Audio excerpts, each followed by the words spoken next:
Alright, welcome back to another His Name with Bob. Hello. Wait, I said his name with... I said his name with Bob. His name was Bob with... Frick, we didn't talk about what you wanted to be called on recording. T.REX is fine. T.REX is fine. This is my sister T.REX. Now, there's going to be no webcam for this episode because I'm in my pajamas, so please enjoy this very accurate depiction of what it looks like instead. It's fairly accurate. Oh, it's so it's I can't even tell the difference really. It basically looks exactly the same as the webcam. Does it matter that I'm closer to the mic than you are? No, you're closer to the mic than I am because you're much quieter than I am. I'm so quiet. No, don't be quiet. Anyway, T.REX is the youngest of my 3 younger sisters. Paige was in another video already. Anyway, so His Name Was Bob by Llewellyn. This is chapter 33.5, and I'd like to point out that there are 42 chapters total in this fic, so we are less than 10 chapters from the end of this fic. That's a good number. Yeah, this fic was actually, it was started in 2016 and it was completed in 2020, so I just want to say kudos to Llewellyn for sticking with it and actually finishing it. It was 90,000 words, so quite impressive. Anyway, alright, His Name Was Bob. Okay, chapter 41. Just for the record, I don't know. Chapter I have no 43.5. idea what's happening. That's fine, no one does. Okay. None of the people, no one I bring on knows. Okay. Chapter 33.5, extra story, because villain. So this is the villain. So, this is the story of a guy named Dustin. Dustin worked hard for his advanced degree, foregoing partying and traveling and the like while he was young. Like most kids of his time, he was told he could do anything with a college degree, strong ambitions, and a good work ethic. Dustin had big dreams for himself. Seemed all his hard work paid off as he managed to score a dream job with the up-and-coming Utagen company right out of college. So you'd think this would be his happily ever after, rich and wildly successful, right? Yeah, fast forward about 15 years. Dustin sat at his desk, head buried in his hands. The little Pappy. The little pappy bitty that stayed on his desk, Spot he called it, was quietly making him a cup of tea. Yeah, Dustin still worked for Utagen, and it wasn't like he was doing bad for himself. Really, he considered himself lucky, considering he graduated during one of the worst recessions in recent history, and still managed to get and hold a decent job. A lot of his classmates weren't as lucky. Sure, maybe he wasn't doing exactly as well as he dreamed he'd be doing, but middle management wasn't so bad. He had a nice house in a nice neighborhood, a decent car that got him from point A to point B. He was making enough to pay off his mortgage and school loans, as well as having a little extra each month to do fun things, even if he didn't have much free time to do said fun things. No girlfriend as of yet, but he was working up the nerve to ask out that cute barista at his favorite coffee shop. He really did like his job, even if his boss was a complete narcissistic dick. He let out a groan as Spot slid his tea closer to him. Dustin really did like his job. He didn't want to lose it. But thanks to what happened a few months ago, he might now lose his job. Dun dun dun. Dun dun dun. One of the products his company had been working on had a massive recall. The Edgy Bitty line. He and another team were responsible for receiving the recalled products, ensuring they were destroyed, and cataloging and collecting the microchips. Tedious work. Dusty work. That dust was a bear to get out of his clothes. But at least the project would only take a week, since his team was only responsible for the Edgy Bitties still in stores. The other team was responsible for the Edgy Bitties already owned, thankfully. Dealing with the public was always a nightmare. Anyway, one night as a truck was being offloaded, it started raining, and somehow 2 of the Edgy Bitties got loose. Usually when this happened, his team was able to catch them pretty easily. Ownerless biddies were usually pretty slow. This time, though, they lost sight of one of them in the onslaught of rain, lightning, and wind.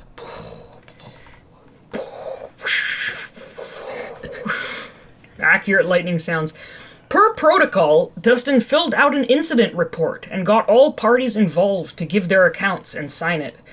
He turned it over to his boss, who was absolutely sure he was told to just mark the microchip number as accounted for. The biddy won't last long on its own anyway.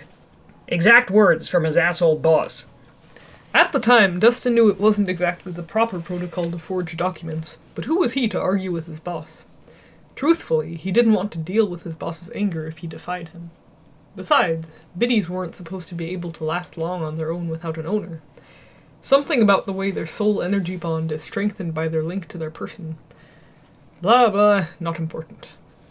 What was important was that somehow, much later, this biddy's microchip number showed up at a collection center. Of course the system flagged it, since that biddy was supposed to have already been destroyed. And upper management was notified, who, in turn, contacted Dustin's boss. Well, Dustin's boss conveniently forgot he told him to mark the biddy as destroyed. Go figure. So now it was up to Dustin to track that microchip down. That way, Dustin and his team could prove that the biddy really was destroyed, and the collection center's scanner had glitched. If Dustin couldn't find that biddy, he'd be out of a job. It really wasn't fair.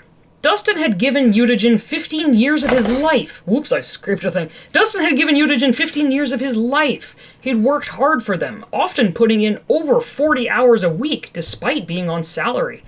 Hell, he'd never even missed a day of work. Yeah, maybe he should have known better than to falsify the microchip list without getting his boss's order in writing, but he'd be damned if he let one little mistake make him lose everything he had worked for.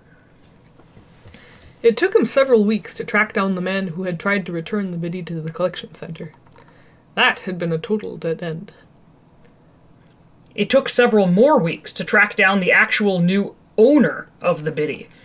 And for the past few days, he'd been trying to get a hold of that person to no avail. He'd tried leaving a note on their door. They didn't call him back. So he'd left some civil messages on their phone. Still no answer. Next he tried legal threats. He'd finally gotten a hold of them once the other day. He let them know that they were in possession of stolen property and that the company needed the biddy returned. Of course, the owner had become attached to the thing. Their customers often became attached to their products, which was why they were selling so well. Some people even thought the things were alive. Ridiculous. The person had offered to buy the biddy, paying for it in installments. Dustin told the owner that purchase wasn't an option. He had to have the biddy returned. He again reiterated that the biddy was stolen property, and the company was within their rights to get the law involved. The owner had abruptly ended the call. So now here Dustin sat, head in his hands, his tea growing cold, as Spot tapped its foot seemingly nervously. Biddies really were good at emulating emotion. Getting the law involved had been a bluff. He couldn't actually get the police involved for several reasons. One, the USDA was already on Eutygen due to the nature of their products and the fact that one of them had injured a customer. Yeah. If they found out that a biddy had actually survived on its own for who knows how long, there would be massive recalls of all lines, and Dustin was sure the whole thing would get pinned on him. He didn't know what else to do. He really hated dealing with the public. They were always so unreasonable. The person with the stolen biddy wasn't answering any more of his calls, and his supervisor was breathing down his neck every day for that damned microchip. He had to get them to cooperate and return the biddy. But how? Dun dun dun. Wait, what? Chapter 34. Oh, I see. Wait, why? What? Chapter 42, Chapter 34? Yeah. What does that mean? No! God damn it! That's our cue, folks. Thank you for joining us for this 10-minute episode. Chapter 34. I don't want to go. Are you listening? Bring me the suture scissors, now! Dr. Rivera hissed from the doorway of room 1, then took a breath and added, Please. You jumped, interrupted from your blank staring at the sink, rushing to get the aforementioned instrument. Geez, you couldn't keep spacing out like this. Not while at work. Especially since today would be your last day. You hadn't told them yet, Dr. Rivera and Gary. You didn't know how you were going to tell them. Calling them over the weekend and telling them over the phone seemed too impersonal. This hospital, Gary and Dr. Rivera, they deserved better, didn't they? They deserved to be told in person. even if you were giving them no notice. You really didn't want to leave. More than anything, you had wanted to go to school and become a vet tech, work with them forever. They felt like family to you, and the hospital felt like home. You really didn't have a choice, though. That same person from Mutagen had left another message, threatening to get the law involved if you didn't return Bob within the next 48 hours. 2 days! Just 2 days. Could you even fight them in court? You didn't have the money for a lawyer. Plus, you didn't have any paperwork to show proof of ownership of Bob or anything like that. Did it even matter you'd found him months ago? How could you even prove it if it did matter?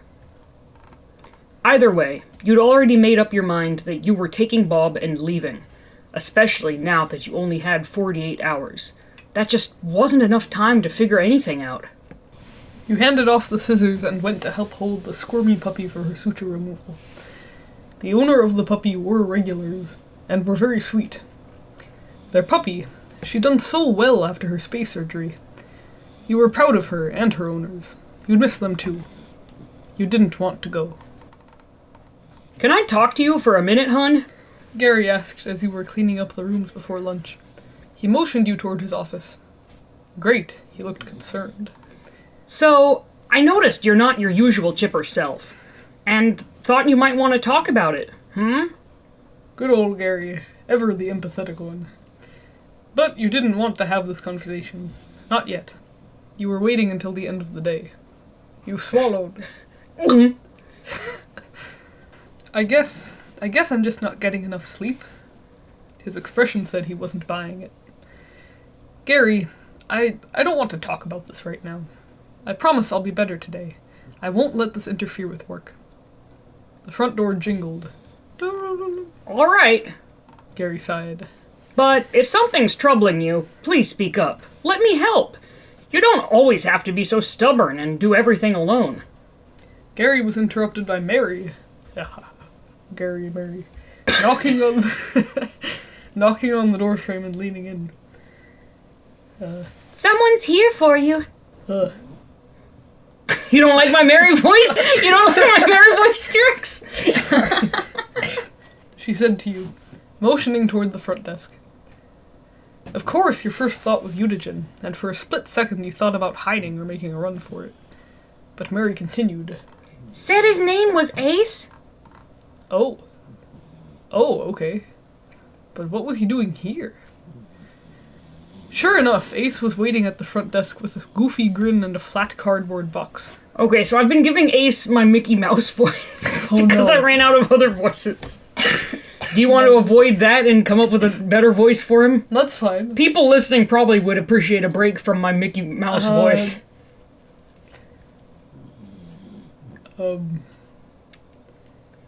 Mickey it is. Hey, I thought you'd be working today. Ace said cheerfully as he caught sight of you. Indy and Canary sat on his shoulder. The latter of which nodded at you, Canary. Those are his two biddies. So, I brought you some cereal bars since you weren't able to go to the farmer's market yesterday. Enough to share. Seriously, this batch is probably one of my best yet. With a Mickey flourish, he set the box. With a goofy flourish. Yuck. He set the box down on the counter and Mickey. opened it. Ta-da! Gaze at the majesty that is my creation. Then, eat some. They seriously looked like birdseed bars, with, like, little cereal puffs. That was really nice of you, you said, tentatively picking one up. You didn't have to come all the way out here. The cereal bar was actually pretty good. Gary seemed to be enjoying one too. Ha! No biggie, Ace said. Sorry. Sorry.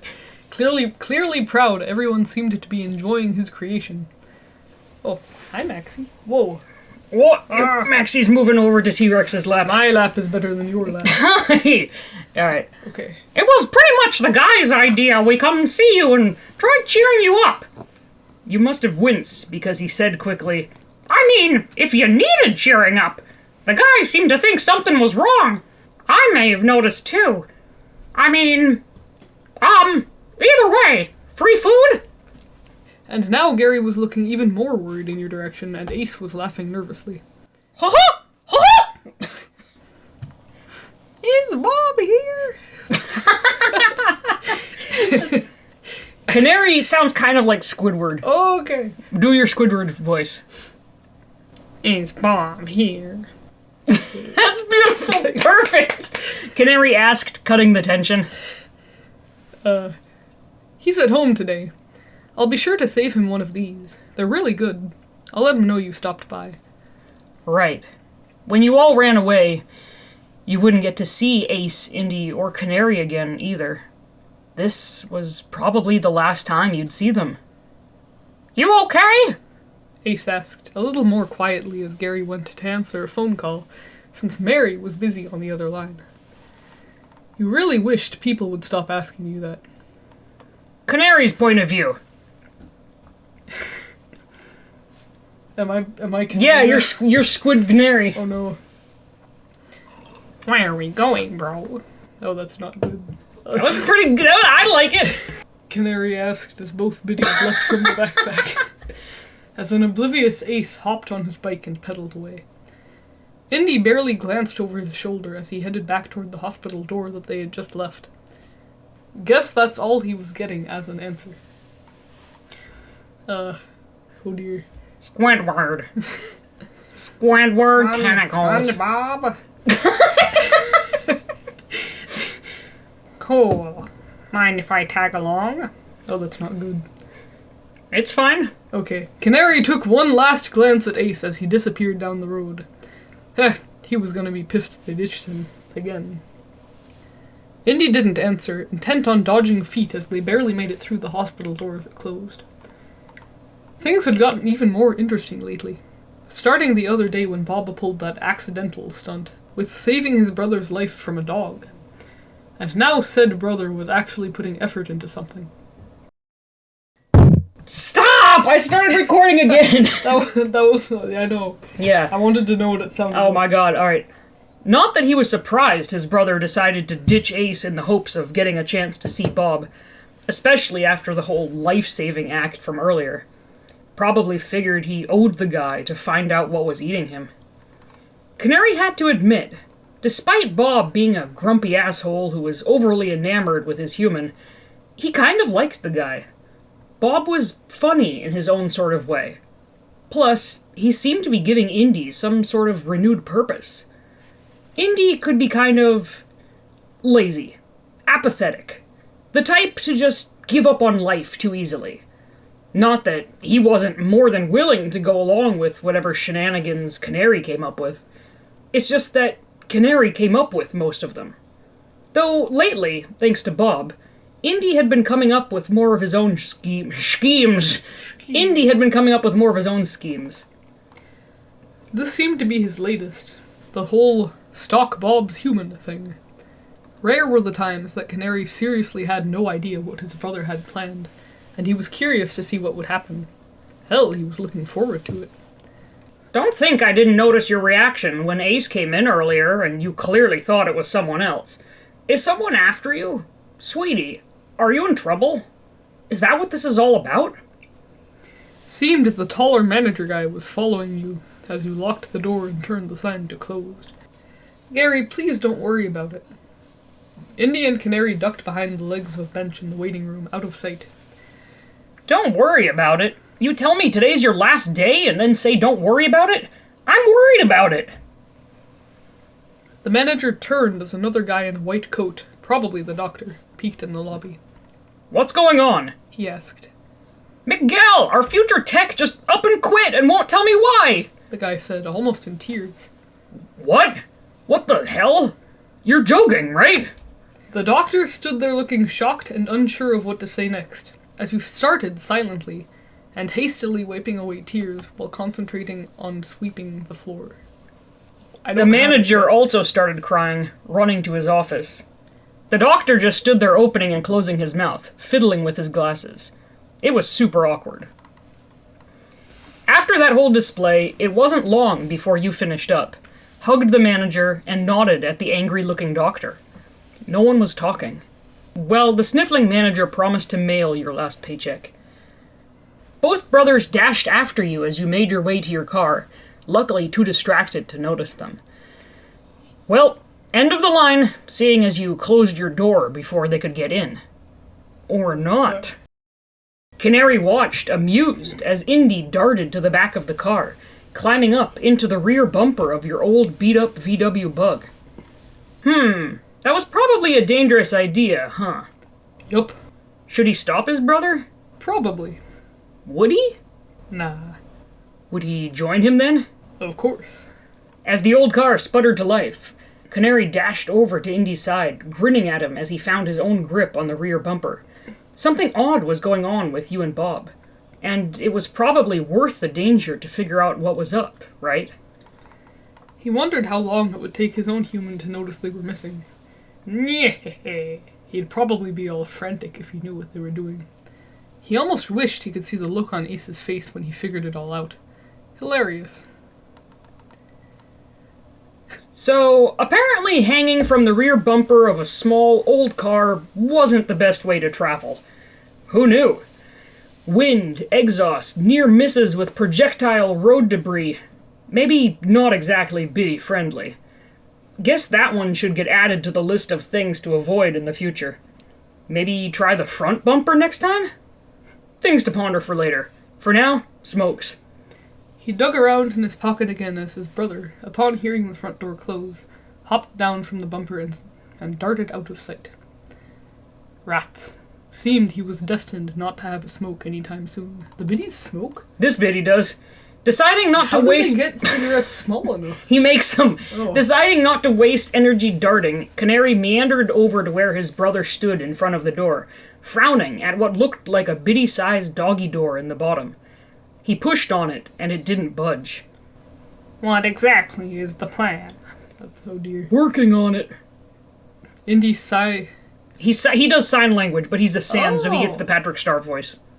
Okay. Indy signed back, searching around for another way in. We could just, I don't know, knock? Canary said as he leaned his shoulder against the door, hands in his pockets. Boring. Yeah, well, not much excitement out here. I bet Ace will be looking for us soon if he isn't already. Probably won't take him long to figure we may have hitched a ride here. Canary again fished around in his pockets, pulling out his box of smokes. Not like this was the first time they had hitched a ride somewhere, though traveling in the beds of pickup trucks or the backs of 18-wheelers was a bit easier. A car pulled up, startling both brothers as they made a quick dash over behind a nearby pine tree. Damn it, he just wanted a smoke. Annoyed, he again shoved his smokes back in his pocket and glanced at his brother, who was giving an empty eye socket stare at the person getting out of the car. The hell? Canary looked over. Utagen.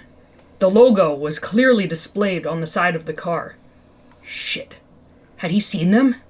No. He was frowning at his cell phone as he approached the door. Shit. The hell was a Utagen employee doing here? The employee knocked. No answer. He gritted his teeth, mumbled something under his breath, took some folded paper out of his pocket and stuck it to the door. Giving the door one last glare, he got in his car and drove off. Well, guess you're not bored anymore, huh? Canary said, trying to lighten the mood a little. Neither brother moved from their hiding spot for a bit, wanting to make sure the Utagen guy didn't return. Indy moved first, darting over to leap up and grab the note off the door. I wouldn't, Canary warned. Indy ignored him, darting back over to his side. "Want to see what it says?" He signed. Opening the letter. Resigned, Canary looked over his brother's shoulder to read the note, too. People get mad if I leave one that cliff note, so we gotta go to the next one. Cliffhanger. Cliff note! You're right, cliffhanger. Yeah. Alright, chapter 35. Time to go. Bob's point of view. The statute of limitations of stolen property for a grand theft over the value of $999 is 5 years. The statute of limitations begins to run as soon as the property is stolen. After 5 years has passed, those in possession of stolen property can no longer be prosecuted. However, if property is found and proven to belong to another party, it must be returned. Bob pinched his nasal bone. Reading all this legal crap was giving him a headache. Seemed Eutygen was well within their rights in demanding his return. Even if they didn't charge you with theft, expensive property like him, by law, had to be returned to the owner. Even if 5 years passed. You'd only had him for less than a year. He didn't know the extent of the threats, but could gather from the way you were reacting that threats had been made to you by the company. And they continued to harass you. He was pretty sure that person you just ignored at the door was from Eutygen too. He was also pretty sure you'd just quit your job, judging from your puffy, I was just crying eyes, and your immediate retreat to your room to continue packing. And the fact that you'd completely forgotten about dinner. He was pretty sure you hadn't eaten much in the last several days, or slept much at all. He hated this. Shit, what was he gonna do? He couldn't just let you just throw your life away like this. He was still somewhat pissed you just decided to do that all on your own and hadn't even talked to him about it. Should he try to talk to you about this? But what good would it do? Then you'd know that he knew, and you'd try and stop him from trying to come up with a plan to prevent you from doing what you had your mind set on doing. His skull hurt. Not like he had a plan anyway. Besides the obvious, turn himself in. Though, he wasn't really a fan of that plan. Would probably be too chicken shit to carry it out anyway. Self-preservation and all that. But could he come up with another plan before you just ran away and took him with you? Seemed you were planning on doing that immediately. He couldn't let you do that. Shit. Maybe he could reason with the company somehow? Yeah, right. To them, he was property. But if he did that, confronted the company, and they decided to... You'd never forgive him. You'd be sad. Either way, even if he just tried to disappear, you'd be sad. What the hell was he supposed to do? He ripped his keyboard from the computer and threw it. Luckily, it bounced harmlessly to the floor, not making much noise. Huh. Thing was pretty sturdy. He'd have to add that to the blog. They have a blog? He has a blog. Oh. He reviews Bitty products. That is, if he survived. Hell, he'd been lucky he'd survived this long, hadn't he? He wasn't supposed to be alive. He was supposed to have been destroyed. Like his best friend. He had sacrificed himself for Bob. Just like you were trying to sacrifice yourself now. Could he really do that to you? Let you sacrifice your happiness. Hell, your life for him. Bob didn't deserve it. He didn't deserve it when Growly did it for him. Bob was a coward. Growly should be the one alive right now. He was better than Bob. But somehow, he couldn't make himself regret being alive. Even with all the bad shit that had happened, the good stuff made living worth it. Little things, like discovering video games and anime, laughing at the stupid pranks you'd all pull on each other, and trying burgers with extra mustard. Even staring up at the clouds in the sky on sunny days and seeing the stars on clear nights. Big things, like contributing to a movement that would hopefully eventually lead to biddies being treated better. Best of all, you. Even without everything else, knowing you had made living worth it. He made up his mind. Psyching himself up, he hopped down and made his way to your room, pushing open the slightly ajar door. Seems you'd passed out face down on the bed, your stuff strewn around you and an open suitcase at the foot.